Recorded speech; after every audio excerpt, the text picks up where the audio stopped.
This is training specific for Twin Cities Facilities Management District Operations personnel who manage backlogs. This is Backlog Management Step 1, Backlog Cleanup. Backlog cleanup involves reviewing the work tasks your staff say are done and validating 1, the work is actually done, and what to do if it isn't, and 2, a validation of the different data elements on the work task.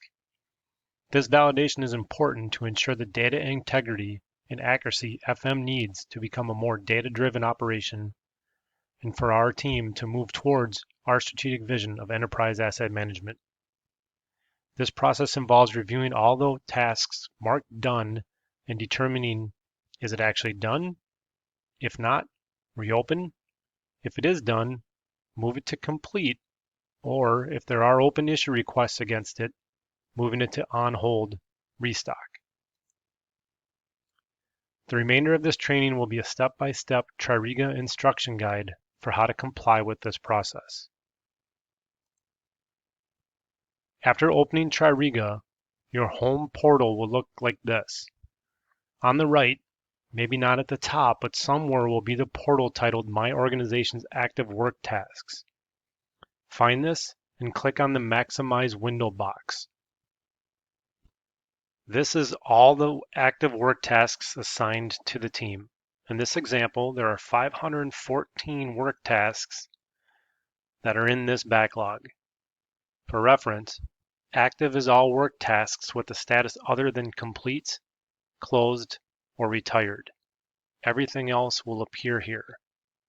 To find those that are in this backlog that have been marked done so that I can start the cleanup process, I simply find the done column and write the word true, hit enter, and it filters everything down to only those that have been marked done by my team. I can see that there are 34.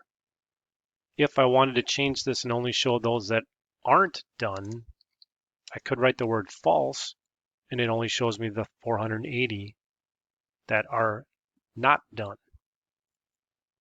We're trying to clean up our backlog, so let's stick with those that are done. So my responsibility every day is to review this list of those marked done and take action on them. Move them to complete, move them to on hold, or reopen them. I can look over here on the far right in the status column and see that I've already moved a couple of these to on hold. So that tells me that I'm awaiting parts, waiting restock, because I've already reviewed these. So I can go to the ones that have a status other than on hold and take action. Let's go to this first one. I can see it's a PM to clean plaster traps in Boynton. All the data elements are from the PM itself. So my only responsibility is to go here to resources and take a look at the time that was allocated to the work task. On the first page, you can see, or the name of the PM, you can see that it says estimated 1 hour. The person ended up taking more than 1 hour. So I might want to communicate with this person and say, was there some kind of mitigating circumstances that required this to take much longer than normal, or possibly reaching out with them and the planner to determine whether this PM itself needs to be changed to have a more accurate estimated hours. But that doesn't preclude me from moving this to completed.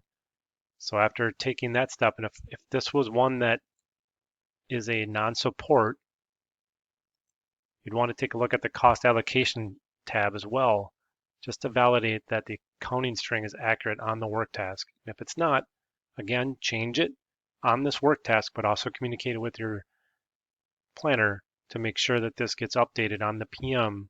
Therefore, it'll be correct going forward.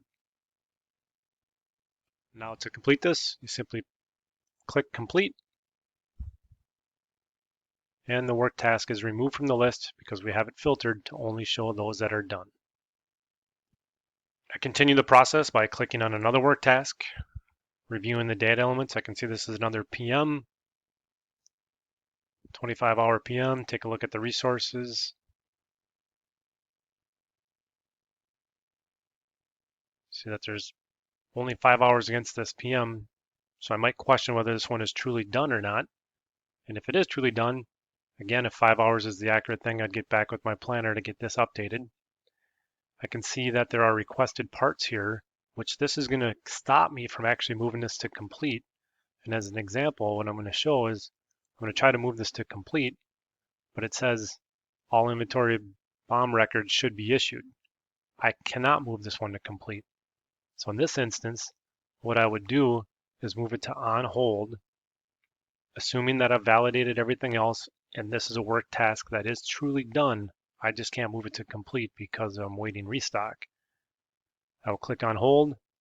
From the drop down, select restock, save and close.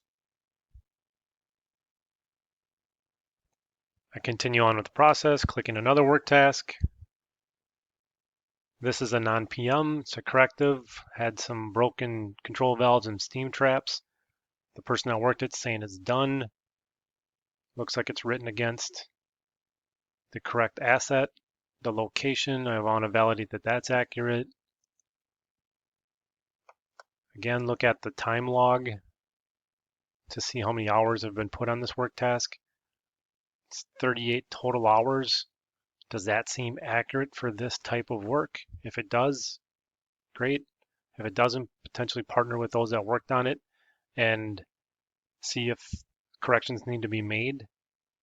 Take a look at the cost allocation if this is a non-support to make sure that the accounting string is accurate. And if everything is accurate, after you've looked at the different data elements, you can move it to complete.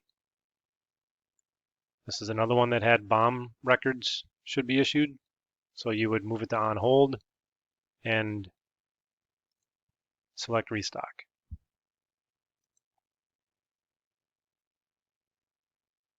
An additional thing that some managers do is they will add BOM to the name so that when they see on hold,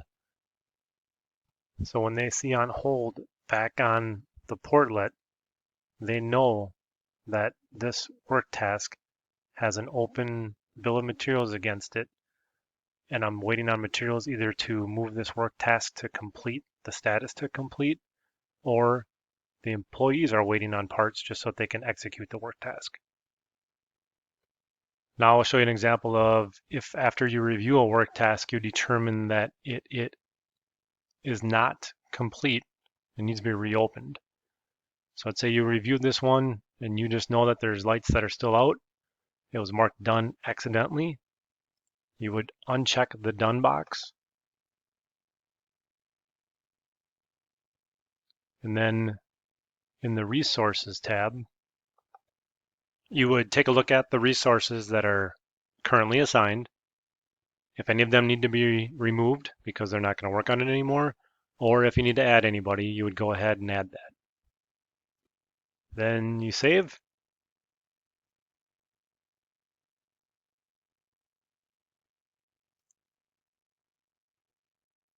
Close the work task out, and that work task is no longer viewable because it is no longer marked done, and I have everything filtered to what is only marked done. We've reviewed this entire process, showing how to take each one of these different steps of either reopening the work task, moving it to complete, or putting it on hold for restock. We've done all this in Tririga. The next step after you've reviewed your backlog and cleaned it up is to take a look at what your staff is currently assigned. And that is the focus of the next training, Backlog Management Step 2, Resource Calendar Review.